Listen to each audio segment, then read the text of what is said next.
Remember when you were comparing fractions that have the same denominator, like these two fractions, 2 fourths and 3 fourths, that you don't need to draw a model because you can think about how these are two, let's call them cakes, two cakes that are the same size, same shapes, they're congruent, and they're split into the same exact amount of pieces. So each piece, each unit fraction is the same size. So if you really like cake, wouldn't you rather have 2 out of the 4 slices and wouldn't you rather have 3 out of the 4 slices than 2 out of the 4 slices? Because as you can see by looking at these models, 2 out of 4 is less than 3 out of 4, or 3/4, when your models are the exact same size. So when you have common denominators, you can look at the numerator to determine which number is larger. And we can see here 2/4 is less than 3/4.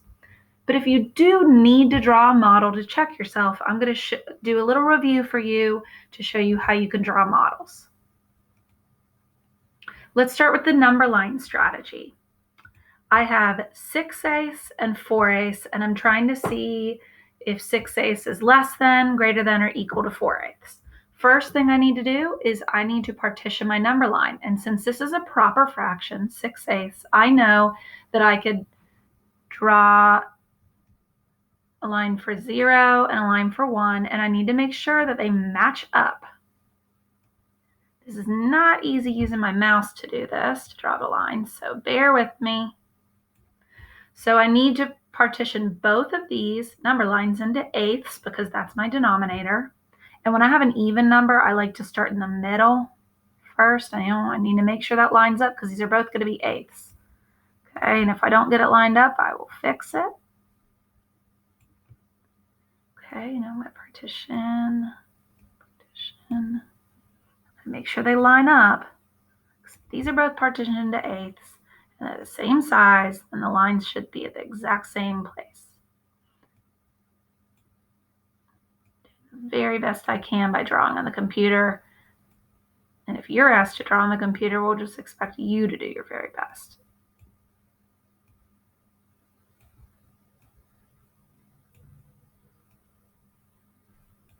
Okay, and I know at the end I have 0, which is the same thing as 0/4.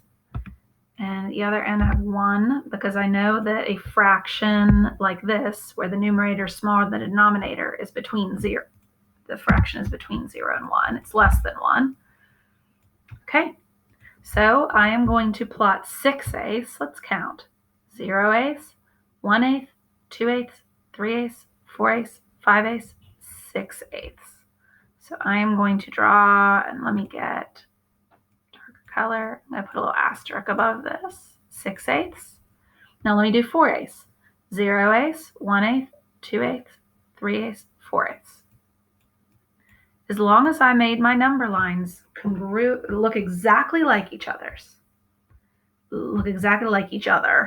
then I know that I can compare them. So I can see that 4/8, if I was taking my mouth and chomping on this like it was a sandwich, chomp, chomp, chomp, chomp, chomp, chomp, chomp, chomp, chomp, chomp, I know that I would eat a lot more of that long sandwich if I ate 6/8 than if I ate 4/8.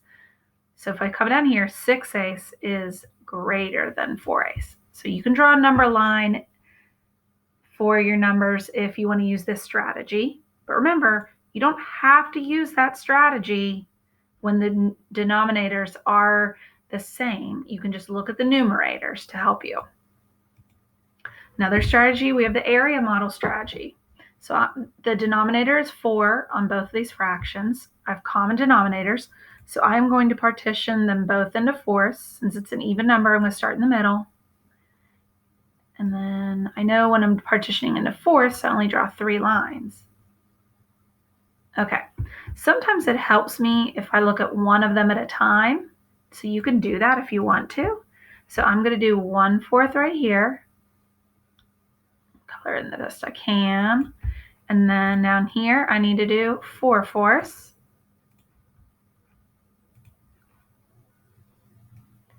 1/4, 2/4, 3/4, 4/4. Oh, 4/4 is the same thing as 1/2. So if I look at these and let's pretend I'm chomping away at a sandwich here and a sandwich here, chomp, chomp, chomp, chomp, chomp, chomp, chomp, chomp, chomp. 4/4 is greater. So down here I have 1/4 is less than 4/4. So this is an area model if you want to use an area model. But again, when you have common denominators, you don't have to draw a model. You could just look at the numerators and think, well, if I eat 1 out of 4 slices, that's going to be less than eating 4 out of the 4 slices. In fact, if you eat 4/4, you've eaten the whole cake, the whole pizza, the whole sandwich. And last, we have the set model strategy, which I think is more difficult for most people. So I'm going to circle 2/4 here. And when I do 2/4, this doesn't look like fourths. I have to look at it, the groups this way. So I'm going to do 2/4. Here's a fourth. Here's a fourth. There's 2/4. I see that that's 4 of these circles. I circle 1/4. I see that's 2 circles. 2/4 is greater than 1/4. And I need to fix that down here at the bottom because it says 1/2. 2/4 is greater than 1/4. But again, when the denominators are the same, I can look at the numerator and think 1/4 is going to be less than 2/4. 1 out of 4 slices is going to be less than 2 out of 4 slices. As long as the models are the exact same size, you can just look at the numerator to compare when you have common denominators. So you can use these strategies if you want, or you could look at the numerators when you have common denominators.